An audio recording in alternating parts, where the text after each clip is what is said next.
Content की quality को कैसे इंश्योर किया बनाएं कि किस तरह से ग्रामरली को यूज किया जाए, what are the best practices. Next question जी, एसईओ कंटेंट राइटिंग में क्यों जरूरी है और इसकी बेस्ट मेन इशू फेस करना पड़ता है, हमारा कंटेंट रैंक नहीं होता। उसकी रीजन क्या होती है कि हमारा content as per SEO practices के मुताबिक है ही नहीं। अब एसईओ प्रैक्टिसेस कौन कौन सी है? 3-4 हैं जो आपको मैं बता दूं कि अगर आपके कंटेंट इन चीजों पर बेस करता है ना, तो समझेंगे कि आपका जो कंटेंट है वो बेस्ट आपसे प्रैक्टिस है। टारगेटेड ऑडियंस को कैसे समझा जाए और उनके लिए कंटेंट कैसे, आपसे ये है कि कंटेंट राइटिंग में स्टोरी टेलिंग का क्या मतलब है और इसको कैसे इंप्रूव बोली जाती है। कंटेंट राइटिंग के लिए एक स्टेटमेंट बोली जाती है कि यू हैव 3 सेकंड्स। जी आपके पास ना 3 सेकंड है क्लाइंट्स की अटेंशन को गेन कर। सब आपसे ये है, फ्रीलांस कंटेंट राइटिंग शुरू करने के लिए टिप्स और कोई नहीं चाहता। आपको अपने आप को मनवाने के लिए, मार्केट में इन होने के लिए आपको मार्केट को टाइम देना पड़ेगा।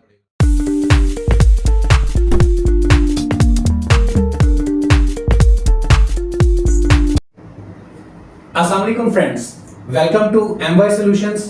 My name is Bilal, founder of BY IT Solutions। आज हम आपके लिए एक और पॉडकास्ट लेकर हाजिर हुए हैं।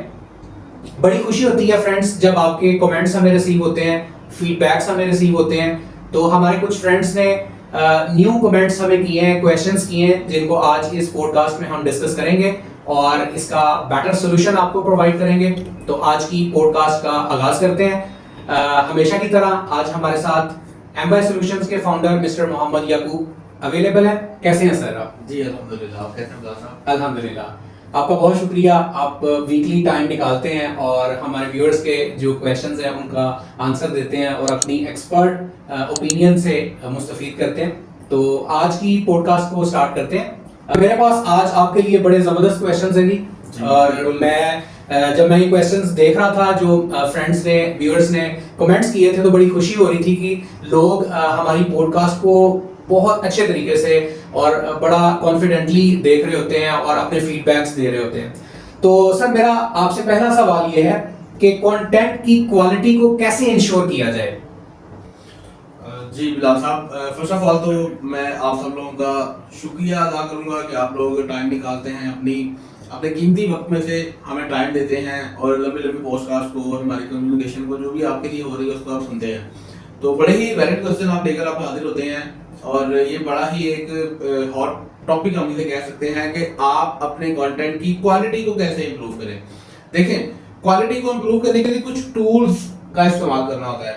मैं इसकी मिसाल अक्सर ऐसे देता होता हूँ कि आपके घर में कोई भी प्रोफेशनल आता है काम करने के लिए, किसी भी किस्म का, चाहे वो इलेक्ट्रिशियन है, चाहे वो प्लम्बर है, या किसी भी प्रोफेशनल को आप घर में काम के लिए बुला रहे हैं, तो हमेशा उनके पास ना एक टूल बॉक्स होता है।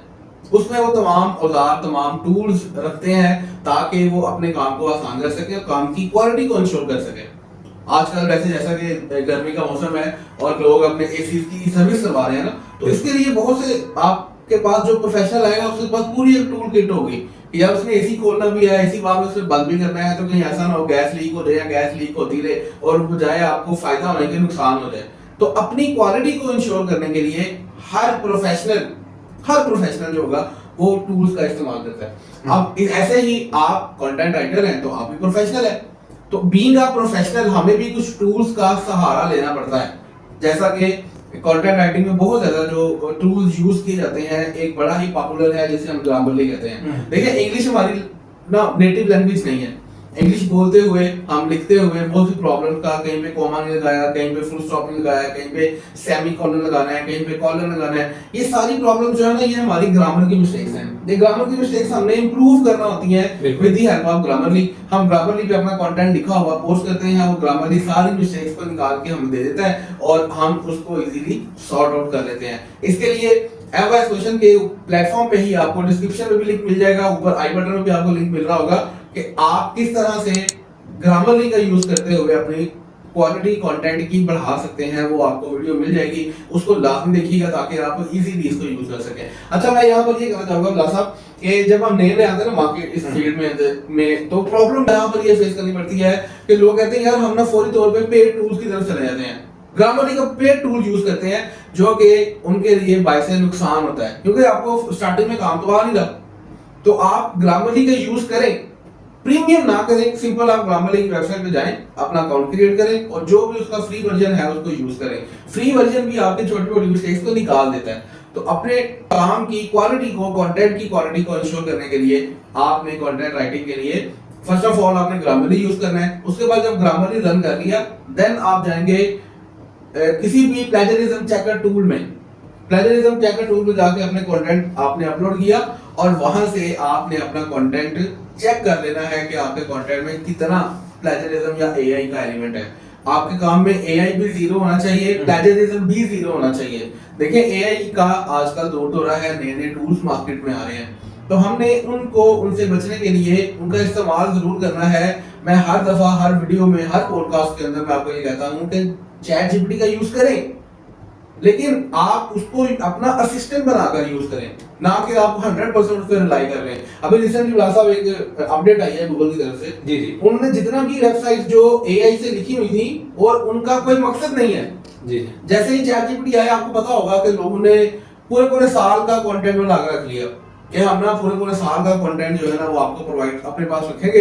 अगर चैट जीपीटी का को पेड होता भी है तो हमारे पास कंटेंट अवेलेबल होगा। अब ऐसी वेबसाइट जिन्होंने ये काम किया था उन तमाम की वेबसाइट जो है ना वो हिट हुई है और बुरी तरह से। बहुत सारी साइट्स ऐसी हैं जो कि गूगल ने बिल्कुल ही उनको डीमोनेटाइज कर दिया, उनकी जो मेहनत थी, जो उनका काम था वो सारा खत्म हो गया। तो आपने मेक श्योर करना है कि आपके कंटेंट में ना एआई हो, ना आपके कंटेंट में प्लेजरिज्म हो, ग्रामेटिकल इशू से भी ये पाक होना चाहिए। अगर ये चीजों का फोकस कर लेते हैं तो आप एक अच्छे कंटेंट राइटर बन जाएंगे और आपका कंटेंट भी क्वालिटी वाला होगा। बहुत शुक्रिया याकूब साहब, आपने बड़ा अच्छा एड्रेस किया इस क्वेश्चन को और मैं समझता हूँ कि ये बड़ा इंपॉर्टेंट क्वेश्चन है। अच्छा, आपने अभी बात की ग्रामरली के बारे में, तो मैं आपसे एक रिक्वेस्ट करना चाहूंगा हमारे व्यूअर्स के लिए। जी जी। क्योंकि मैं जहां तक ग्रामरली को यूज करता हूं या जो मेरी प्रैक्टिस है, मुझे ऐसा लगता है जैसा कि आपने पहले बड़ी जबरदस्त बात की कि टूल्स का होना और उनका प्रॉपर यूज करना ये दो अलग चीजें हैं। Yes. आपके पास अच्छा टूल है लेकिन अगर आपको यूज नहीं करना आता तो वो आपके लिए नुकसानदेह है। तो मेरी आपसे रिक्वेस्ट है कि आप कोई टाइम निकालें और ग्रामरली को प्रॉपर कैसे यूज किया जाए, क्योंकि मैंने पर्सनली देखा है कि ग्रामरली में बहुत सारी ऑप्शंस आ जाती हैं जिसके ऊपर रेड लाइन आ जाती है कि आप इस पे क्लिक करें और वो रिप्लेस हो जाए। बट वो अकॉर्डिंगली अगर आप हर एक मिस्टेक को ही रिजॉल्व करना शुरू हो जाए तो भी वो गुड इंडेक्स में नहीं आती है। तो अगर आप काइंडली कोई टाइम निकालें और हमारे बड़े प्यारे व्यूअर्स हैं जो बड़ा टाइम निकाल के हमें देखते हैं, उनके लिए एक वीडियो बनाएं कि किस तरह से ग्रामरली को यूज किया जाए, what are the best practices to use Grammarly. Exactly मैं आपको पहले भी मैंने बात करते हुए इस चीज का याद किया है कि ऑलरेडी वीडियो पड़ी हुई है। लेकिन अगर आप कहते हैं तो लेटेस्ट जो ग्रामरली की अपडेट आई है, उस अपडेट आने के बाद जैसे ग्रामरली का इंटरफेस चेंज हो गया है, रिसर्च राइटर्स के लिए उन्होंने अलग कर दिया है, कंटेंट राइटर्स के लिए अलग कर दिया है, फिर उसकी आप रिपोर्ट भी आप डाउनलोड कर सकते हैं, उसके साथ ही आपका प्लेजरिज्म भी उन्होंने साथ में ऐड कर दिया है, तो आप ग्रामरली की रिपोर्ट भी निकाल सकते हैं। हमारे साथ जो यूजर्स हमारे साथ जिन्होंने कोर्स किया है कंटेंट राइटिंग का, कंटेंट राइटिंग के कोर्स में हमने जो भी उनकी असाइनमेंट हमारे पास आई है वो हमने उनको चेक करके ग्रामरली से ही रिपोर्ट उनको डाउनलोड करके दी है। तो वो रिपोर्ट कैसे डाउनलोड करते हैं, वो जनरेट कैसे करते हैं, इसके ऊपर हम इंशाल्लाह एक वीडियो दोबारा से बना देंगे ताकि आप लोगों को ज्यादा फायदा हो कि कैसे हम अपने काम में अपने ग्रामरली को यूज करके ग्रामर की मिस्टेक्स जो है उसको हम निकाल सकते हैं। हमारे व्यूअर्स की तरफ से एक नेक्स्ट क्वेश्चन जी, एसईओ कंटेंट राइटिंग में क्यों जरूरी है और इसकी बेस्ट प्रैक्टिसेस क्या हैं? जी बिल्कुल, देखिए जो भी हमने काम करना है ना वो आज आके सर्च इंजन्स पे जाना है, हमने अपने पास रखना नहीं है, ना लैपटॉप पे पड़ा रहेगा, हमने उनको किसी ना किसी तरह से लाइव करना है अपनी वेबसाइट पे। तो अपनी वेबसाइट पे लाइव करने के बाद ना जो मेन प्रॉब्लम, जो मेन इशू फेस करना पड़ता है, हमारा कंटेंट रैंक नहीं होता। उसकी रीजन क्या होती है कि हमारा content as per SEO practices के मुताबिक है ही नहीं। अब एसईओ प्रैक्टिसेस कौन कौन सी हैं? 3-4 हैं जो आपको मैं बता दूं कि अगर आपके कंटेंट इन चीजों पर बेस करता है ना तो समझेंगे कि आपका जो कंटेंट है वो बेस्ट प्रैक्टिसेस में काउंट हो रहा है। फर्स्ट ऑफ ऑल आपका जो कंटेंट है वो लिखा हो छोटे छोटे पैराग्राफ्स के अंदर। आप 80 to 100 वर्ड्स का पैराग्राफ यूज कर सकते हैं। 80 to 100 वर्ड्स का पैराग्राफ बिल्कुल एक नॉर्मल इसकी लेंथ है, और एक पैराग्राफ में एक बात करें। समटाइम होता है हमने बड़ी लंबी लंबी डिटेल्स पूरी कहानी लिखी होती है एक पैराग्राफ के अंदर, ये काम नहीं होना चाहिए। आपने जब काम करना है तो आपने मेक श्योर करना है कि आपका कंटेंट शॉर्ट हो, टू द पॉइंट हो, यूजर्स की जो प्रॉब्लम है उनका सोल्यूशन दे रहा हो, और आपके कंटेंट में जो स्टेटमेंट्स आपने यूज करनी है वो शॉर्ट शॉर्ट सी होनी चाहिए। अक्सर जो रिसर्च राइटिंग, जैसा कि आप भी माशाल्लाह से रिसर्च राइटर हैं, आपकी प्रॉपर एक टीम है जो कि जिसको आप लीड कर रहे हैं माशाल्लाह से। बिलाल साहब का भी जो है मैं आपको थोड़ा सा तारुफ करवा दूं कि कनाडा और यूके के क्लाइंट्स को ये डील करते हैं रिसर्च राइटिंग के हवाले से। तो आने वाले दिनों में इंशाल्लाह मैं भी इनसे क्वेश्चन करूंगा, जैसे मैं ये मुझसे क्वेश्चन करते हैं, पॉइंट करते हैं कि सर ये इसका क्या आंसर है, इसका क्या आंसर है, तो ये अंदर से ना खुद कंटेंट राइटिंग सीख रहे हैं। बिल्कुल जी, ये कंटेंट राइटिंग सीख रहे हैं, तो हम भी इंशाल्लाह इन फ्यूचर इनसे ना रिसर्च राइटिंग सीखेंगे। तो रिसर्च राइटर्स जो होते हैं ना, वो कंटेंट लिखते हैं, वो जो पैराग्राफ लिखते हैं वो भी थोड़े लेंथी होते हैं, उनके सेंटेंसेस भी थोड़े से लेंथी होते हैं। लेकिन जो आपकी एसईओ की प्रैक्टिसेस है ना, जो गूगल के एल्गोरिथम्स है, जो सर्च इंजन के एल्गोरिथम्स है, पैरामीटर्स है, वो शॉर्ट शॉर्ट से कंटेंट्स को लाइक करते हैं। शॉर्ट शॉर्ट पैराग्राफ हो, शॉर्ट शॉर्ट स्टेटमेंट्स हो, टू द पॉइंट बात की हो, तो वो ज्यादा जल्दी आपका कंटेंट जो है वो रैंक हो जाता है। अगर आप इन 3-4 बातों को अमल करते हैं तो आपका कंटेंट एसईओ ऑप्टिमाइज होगा। बहुत जबरदस्त आंसर। मेरा नेक्स्ट क्वेश्चन आपसे सर ये है, टारगेटेड ऑडियंस को कैसे समझा जाए और उनके लिए कंटेंट कैसे लिखा जाए? बहुत बहुत ही ज्यादा मैं दिली तमन्ना कर रहा था कि कोई बंदा ये क्वेश्चन करे। देखें, आप जिस पर्सन के लिए काम कर रहे हैं, अगर वो बंदे के लिए वो काम है ही नहीं तो उससे क्या फायदा होगा? एग्जैक्टली कोई फायदा नहीं है अगर आपको पता ही नहीं है कि आपकी ऑडियंस कौन है। इसलिए फर्स्ट ऑफ ऑल जब भी आपने काम करना है तो आपने क्लाइंट से, जब आप क्लाइंट के लिए काम कर रहे हैं तो उससे पूछें, पहले क्वेश्चनिंग करेंगे, सर आप काइंडली मुझे बता दें आपकी ऑडियंस कौन है, किस ऑडियंस को आप टारगेट कर रहे हैं, उनकी एज क्या है, उनका जेंडर क्या है, उनका रीजन क्या है, उनकी इनकम लेवल क्या है। जो भी आपका कंटेंट है ना, चाहे आप किसी प्रोडक्ट के लिए लिख रहे हैं, चाहे आप किसी सर्विस के लिए लिख रहे हैं, आपने मेक श्योर करना है कि क्लाइंट से आप कंफर्म करें टारगेट ऑडियंस आपकी क्या है, उनकी क्या फर्दर डेमोग्राफिक्स है। जब तक आपको ये कंफर्म नहीं होगा, आप अपनी ऑडियंस के लिए अच्छा कंटेंट क्रिएट कभी भी नहीं कर सकते। ये मेरी बड़ी जबरदस्त है ना, इसके ऊपर पूरी रिसर्च है, पूरा प्रैक्टिस मैंने इस पे की हुई है कि जब तक आपको आपकी ऑडियंस का नहीं पता होगा, आप इधर उधर फिरते रहेंगे और आप अपने मंजिल मकसूद तक नहीं पहुंच पाएंगे। लिहाजा आपने टारगेट ऑडियंस का आपने ख्याल रखना होता है। टारगेट ऑडियंस के लिए आप अगर अपने पर्सनल ब्लॉग पे काम कर रहे हैं, तो पर्सनल ब्लॉग के लिए मैं आपको ये कहना चाहूंगा कि आप पहले जो जिस निश पे काम करना चाह रहे हैं, जैसे आप ये लैपटॉप पड़ा हुआ है, आप इलेक्ट्रॉनिक्स के लिए काम करना चाह रहे हैं, तो इलेक्ट्रॉनिक्स की दुनिया बहुत बड़ी है। आपने किसी एक स्पेसिफिक कैटेगरी पे काम करना है, स्पेसिफिक निश पे काम करना है, जो कि जैसे मैं लैपटॉप की मिसाल दी है, तो ये लैपटॉप किस पर्पस के लिए बना हुआ है, ये लैपटॉप जो है इसकी क्या प्राइस है, ये लैपटॉप कौन यूज करेगा, ये लैपटॉप कहाँ पर सेल होना है, उनकी पहुंच में है भी कि नहीं। ये सारी बातें जब तक आपको नहीं पता होंगी, आप एक अच्छा कंटेंट नहीं लिख सकते, नहीं क्रिएट कर सकते। लिहाजा ये 3-4 बातें अपनी टारगेट की, अपनी ऑडियंस की और अपनी जितनी भी आपकी ये उनके डेमोग्राफिक्स हैं, उनको सामने जब तक आप नहीं रखेंगे, आप अच्छा कंटेंट क्रिएट नहीं कर पाएंगे। तो लिहाजा इन पे आपको फोकस करना है। याकूब साहब, मेरा नेक्स्ट क्वेश्चन आपसे ये है कि कंटेंट राइटिंग में स्टोरी टेलिंग का क्या मतलब है और इसको कैसे इंप्रूव किया जा सकता है? कंटेंट राइटिंग के लिए एक स्टेटमेंट बोली जाती है कि यू हैव 3 सेकंड्स। जी जी, आपके पास ना 3 सेकंड है क्लाइंट्स की अटेंशन को गेन करने के लिए, और वो होता है स्टार्टिंग में ही आपका, जब जैसे आपका ब्लॉग स्टार्ट हुआ है, आपका कंटेंट स्टार्ट हुआ है ना, तो स्टार्टिंग का जो पहला पैराग्राफ है, पहली स्टेटमेंट है, वो उसे कहते हैं हुक स्टेटमेंट। हुक स्टेटमेंट का मतलब है कि ऐसा आपका काम होना चाहिए कि लोग भागे भागे आपकी तरफ आए। ऐसे ऐसे यूट्यूब चैनल आपने देखे होंगे जो डॉक्यूमेंट्रीज बनाते हैं, तो डॉक्यूमेंट्रीज में वो अपनी वीडियो का आगाज बाद में करते हैं, पहले उसका जो लेटेस्ट पार्ट होता है ना, वो शुरू में उसको कट करके ले जाते हैं। वो क्या है, वो जस्ट ऑडियंस को अपने साथ अटैच करना होता है। जैसे हमारे भी पॉडकास्ट, हमारी वीडियो आती हैं, तो स्टार्टिंग में ना हम शॉर्ट्स लगा देते हैं, बिल्कुल कुछ हम बताते हैं जी हमारी इसकी ये हाइलाइट्स हैं, हम पूरे इस पॉडकास्ट के अंदर इन चीजों का जिक्र करेंगे। तो ये क्या होती है कि इनकी वजह से ऑडियंस की रिटेंशन बढ़ती है। तो अगर आप लोग चाहते हैं कि आपका कंटेंट अच्छा हो, आपकी ऑडियंस आपके साथ एंगेज हो, तो आपको अपने कंटेंट में स्टोरी टेलिंग का एलिमेंट लाना पड़ेगा। कोई भी काम है, किसी भी चीज के बारे में लिखना चाह रहे हैं, तो आपको स्टोरी टेलिंग करना पड़ेगी। इसको हम ना क्रिएटिव राइटिंग भी कहते हैं। इसकी बड़ी जबरदस्त वीडियो आपको इसी चैनल में, इसी वीडियो की डिस्क्रिप्शन में भी आपको उसका लिंक मिल जाएगा।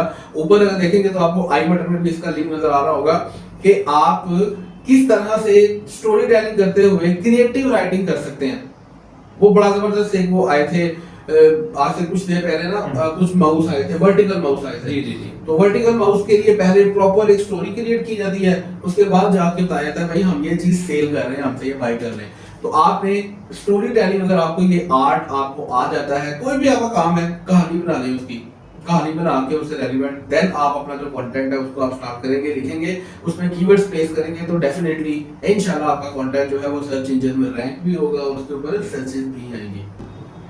मेरा लास्ट क्वेश्चन यकूब साहब आपसे ये है, फ्रीलांस कंटेंट राइटिंग शुरू करने के लिए टिप्स और चैलेंजेस क्या क्या हैं? जी, जैसा कि मैंने आपको लास्ट पॉडकास्ट में भी आपको बताया था कि अगर आपने फ्रीलांसिंग में कामयाबी हासिल करनी है ना, तो आपको टाइम देना पड़ेगा मार्केट को। मार्केट को टाइम देंगे देन ही आपने कामयाब होना है। एक टाइम अपनी काम में से, अपने पूरे स्केड्यूल में से एक टाइम निकाल ले, 3 घंटे 4 घंटे आपने मार्केट को देने ही देने हैं। देखिए भैया, बिल्कुल न्यू है, आप कंटेंट लिखना तो जानते हैं, लेकिन आपको कोई नहीं जानता। आपको अपने आप को मनवाने के लिए, मार्केट में इन होने के लिए आपको मार्केट को टाइम देना पड़ेगा। जब तक लोग आपको जानते नहीं होंगे, आपकी प्रोफाइल बिल्डअप नहीं होगी, उसके लिए उससे पहले आपको कभी भी कंटेंट राइटिंग में एज अ फ्रीलांसर राइटर आपको कामयाबी नहीं जल्दी मिल सकती। इसके लिए आपने किसी भी वेबसाइट के ऊपर आप जाएं, वो आप वहां पे अपना अकाउंट क्रिएट करें और 3 से 4 घंटे आप डेली के उसको दें और एक टाइम फिक्स कर लें। स्टार्टिंग में ना आपको समझ नहीं आएगी, कभी आप देखेंगे कि यार मैं बैठा हूँ, काम नहीं आ रहा, कोई प्रोजेक्ट्स ही नहीं आ रहे। प्रोजेक्ट्स समटाइम ऐसा होता है कि आप बैठे हैं तो इतने प्रोजेक्ट्स आना शुरू हो गए हैं। तो आप ना एक हफ्ता एनालाइज करें मार्केट को कि किस टाइम पे लोग ज्यादा होते हैं, किस टाइम पे कम होते हैं। तो जिस टाइम पे ज्यादा डिमांड होती है, आप उस टाइम पे अपना एक मार्क करने के ये 2-3 घंटे मैंने मार्केट को देने ही देने हैं। डेफिनेटली जब आप बिड करना शुरू हो जाएंगे, बिडिंग आपकी स्टार्ट हो जाएगी, तो इंशाल्लाह वहां से लोग आपको मिलेंगे। और डेफिनेटली मैं आपको ये कहूंगा कि आप इसकी बेस पर कल को अपना सेटअप भी बना सकते हैं, अपनी टीम बना सकते हैं, अच्छे लोग आपके साथ अटैच हो जाएंगे और आप उनका एक वसीला बन सकते हैं। रब ताला ने इंसान को एक दूसरे का वसीला बनाया है, तो हम इंशाल्लाह मिलकर ये काम करेंगे तो इसका बेनिफिट ज्यादा होता है। तो मेरा मानना ये है कि अगर आप किसी फील्ड में कामयाब हैं तो अपने जैसे मजीद लोग बनाना शुरू कर दें। इंशाल्लाह इससे आपको भी फायदा होगा और आपकी आखिरत में भी आपकी आसानी होगी। बहुत शुक्रिया यकूब साहब, आपने अपना कीमती टाइम दिया। मैं उम्मीद करता हूँ आज की पॉडकास्ट हमारे व्यूअर्स के लिए बहुत हेल्पफुल होगी। इसी तरह हमें सपोर्ट करते रहें, आपके फीडबैक से ही हमें मोटिवेशन मिलती है। और मैं यहाँ पे इनकी बात काट रहा हूँ, मैं यहाँ पे ये कहना चाहूंगा कि आप लोग रेडी रहिएगा। ये पर्सन जो यहाँ पर बैठे हैं ना, ये इस टाइम पे आपको बहुत लग रहे हैं कि यार ये सिर्फ क्वेश्चन करते हैं। ये माशाल्लाह से रिसर्च राइटिंग में इनका बड़ा एक्सपीरियंस है, बड़े बड़े क्लाइंट्स को इन्होंने डील किया हुआ है, बड़े बड़े क्लाइंट्स को ये काम करके देते हैं। यूके जैसे कंट्री में जहाँ पर लोग जाकर डॉलर्स कमाते हैं, पाउंड्स कमाते हैं, ये यहाँ पर बैठ के उनसे पाउंड मंगवा रहे होते हैं। इनसे ये सारे ट्रिक्स हमने सीखने हैं, इनसे हमने ये सारी स्ट्रेटेजी सीखनी है कि कैसे ये काम करते हैं, कैसे ये कामयाब हुए। इनकी जो लाइफ स्टोरी है, जो लाइफ हिस्ट्री है, वो भी इंशाल्लाह आपको बहुत जल्द इस चैनल पे मिलेगी और इंशाल्लाह बहुत सारी चीजें हम आपको सिखाने के लिए जा रहे हैं। ये आपकी मोहब्बत, आपकी नवाजिश है, इसका बहुत शुक्रिया। जी बिल्कुल, we are available for you. अगर हमारी वजह से, हमारे एक्सपीरियंस की वजह से हमारे व्यूअर्स को कुछ फायदा हो सके, किसी का रोजगार बन सके, तो मैं समझता हूँ कि ये हमारी बहुत बड़ी अचीवमेंट है। तो इंशाल्लाह एक और अनदर पॉडकास्ट में एक अच्छे टॉपिक के साथ दोबारा हाजिर होते हैं। तब तक के लिए आप हमारे साथ बने रहिए। हमारे MY सॉल्यूशन के चैनल को सब्सक्राइब कर लें और बेल आइकॉन के बटन को क्लिक कर लें ताकि हमारी हर नई लेटेस्ट वीडियो का नोटिफिकेशन आपको मिलता रहे। तब तक के लिए अपना बहुत सारा ख्याल रखिए, दुआओं में याद रखिए। अल्लाह हाफिज। अल्लाह हाफिज।